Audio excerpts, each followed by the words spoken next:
Pada video ini, kita akan membahas tentang apa itu activity dan view. Pada tutorial sebelumnya, kita sudah membuat sebuah activity, tetapi belum membahas apa sebenarnya activity itu dan apa saja komponen penyusunnya.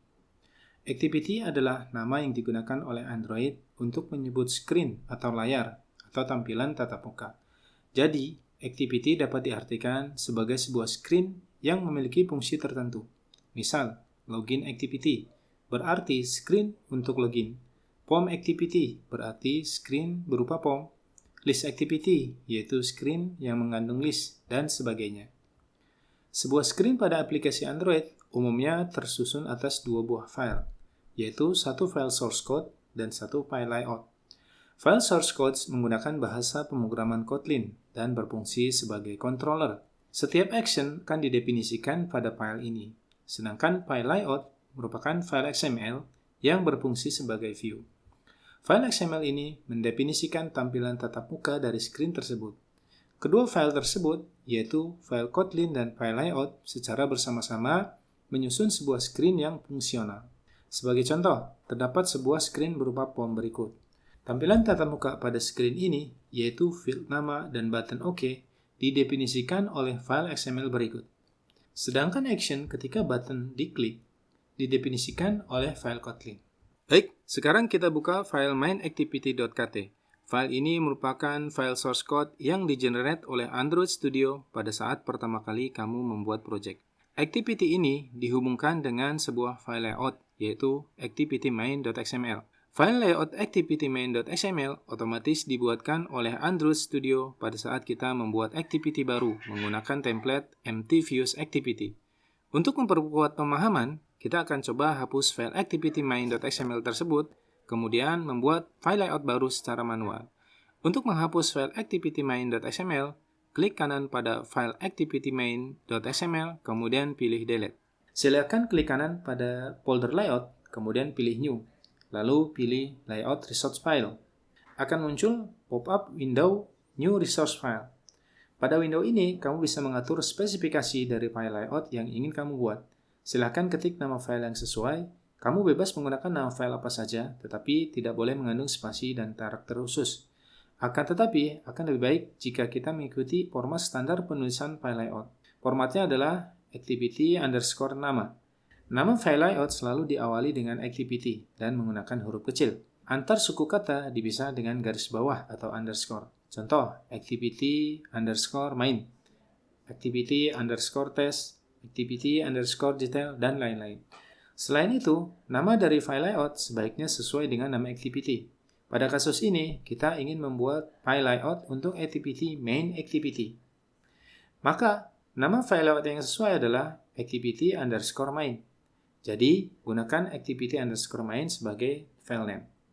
Setelah itu adalah menentukan root element.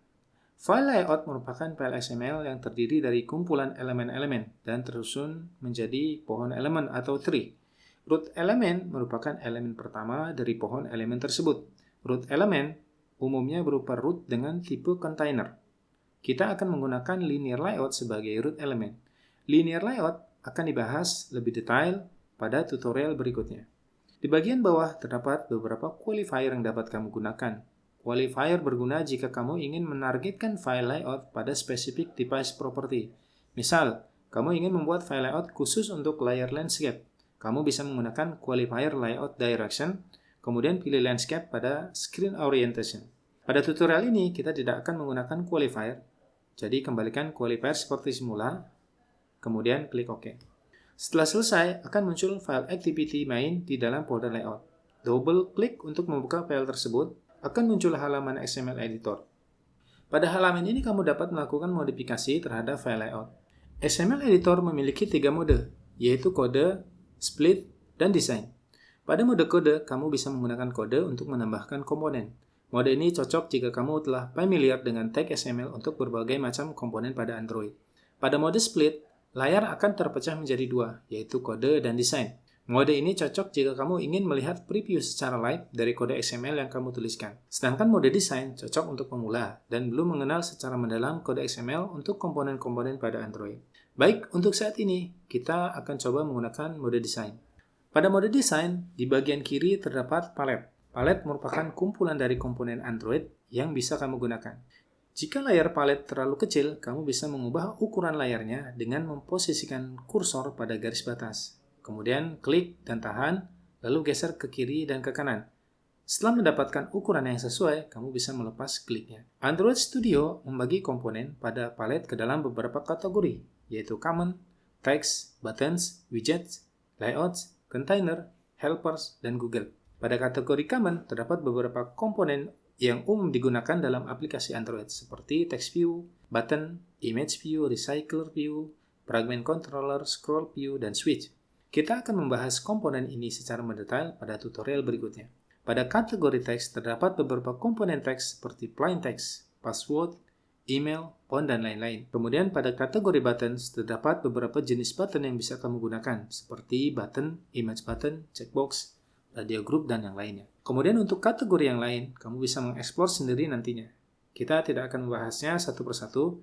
Untuk mencari komponen tertentu, kamu bisa menggunakan fasilitas search komponen di sini. Di bawah jendela palet terdapat komponen tree. Pada jendela ini, kamu bisa melihat semua komponen yang telah kamu tambahkan dalam bentuk tree. Kemudian, pada jendela utama, terdapat tampilan layar Android. Pada jendela ini, terdapat dua layar. Yang sebelah kiri, yang berwarna putih, merupakan preview design. Sedangkan yang sebelah kanan, yang berwarna biru, merupakan blueprint. Terdapat 3 mode tampilan, yaitu desain saja, blueprint saja, dan desain plus blueprint. Kamu dapat mengubah mode tampilan dengan menekan tombol ini pada toolbar. Tombol ini untuk mode desain saja, sedangkan yang ini untuk blueprint saja, dan tombol ini untuk desain plus blueprint.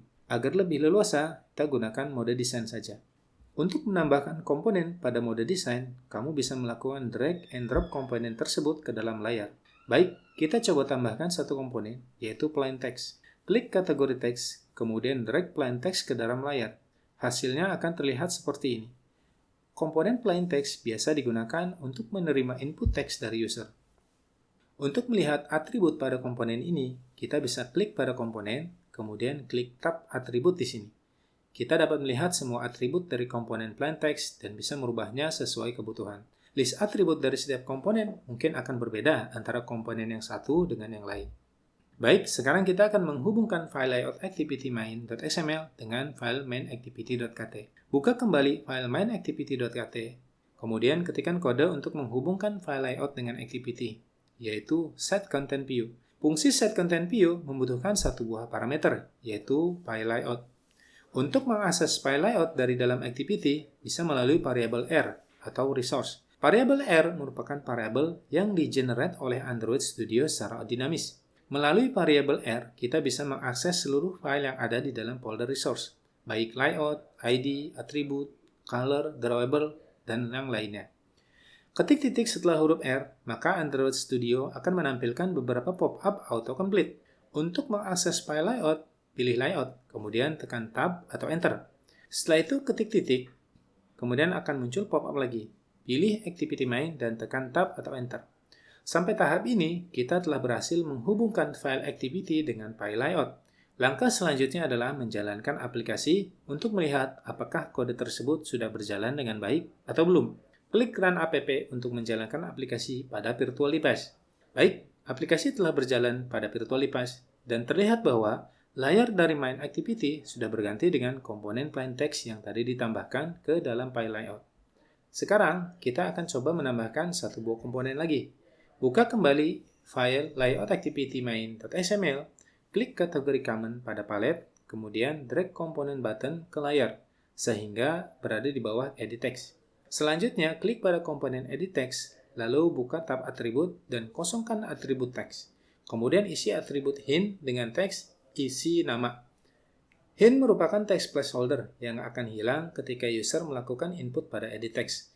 Agar komponen dapat diakses melalui activity, maka perlu diberikan ID. Kamu bebas menggunakan teks apa saja sebagai ID, tetapi tidak boleh mengandung spasi dan karakter khusus. Selain itu, ID harus unik dalam satu file layout. Tidak boleh ada komponen dalam satu file layout yang memiliki ID yang sama. Sekarang, ubah ID dari edit text menjadi nama edit text. Tekan Enter. Jika muncul pop-up seperti ini, klik refactor. Langkah selanjutnya, klik pada komponen button dan ubah atribut text menjadi submit. Ubah juga ID-nya menjadi submit button dan tekan enter. Buka kembali file main.activity.kt.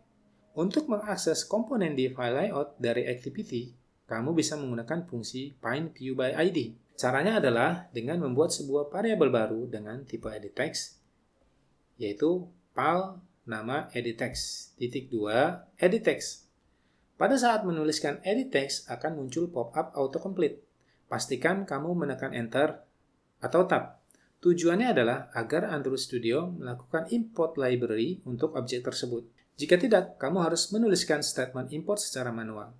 Kamu bisa menggunakan nama variabel apa saja selama tidak mengandung spasi dan karakter khusus.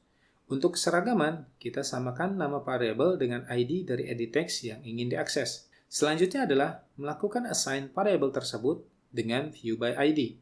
Fungsi view by ID membutuhkan sebuah parameter berupa ID dari elemen yang ingin diakses. Sama seperti waktu mengakses layout, kamu dapat mengakses ID melalui variabel R, yaitu r.id. nama edit text, sesuai dengan ID yang kamu definisikan pada file layout. Proses definisi variabel selesai, kamu sudah bisa mengakses seluruh atribut dari komponen edit text melalui variabel nama edit text. Lakukan hal yang sama untuk komponen button. Definisikan sebuah variabel baru untuk button. Kita akan mencoba memunculkan alert berisi nama yang diisi oleh user pada saat user melakukan klik pada button. Tuliskan kode berikut di bawah submit button. Submit button.set on click listener. Tekan enter di antara kurung kurawal. Untuk menampilkan alert, kita gunakan TOAS. Ketik TOAS, kemudian titik, kemudian make text. Fungsi make text membutuhkan 3 parameter. Pertama adalah konteks. Untuk konteks, kita bisa menggunakan this yang merujuk ke kelas main activity sendiri. Parameter kedua adalah teks yang ingin ditampilkan. Ketik hello, kemudian diikuti dengan teks yang diketikkan oleh user. Kita dapat mengakses teks yang diketikkan oleh user melalui atribut teks pada variabel nama edit text. Karena berada di dalam string, kita perlu menggunakan tanda dolar dan tanda kurung kurawal seperti ini. Parameter yang ketiga adalah durasi. Silakan gunakan durasi toas.lengthshort, kemudian tambahkan titik show setelah tanda tutup kurung. Setelah itu, tes pada VirtualIPAS, coba ketikkan nama kamu dan klik submit, maka akan muncul TOAS di bagian bawah.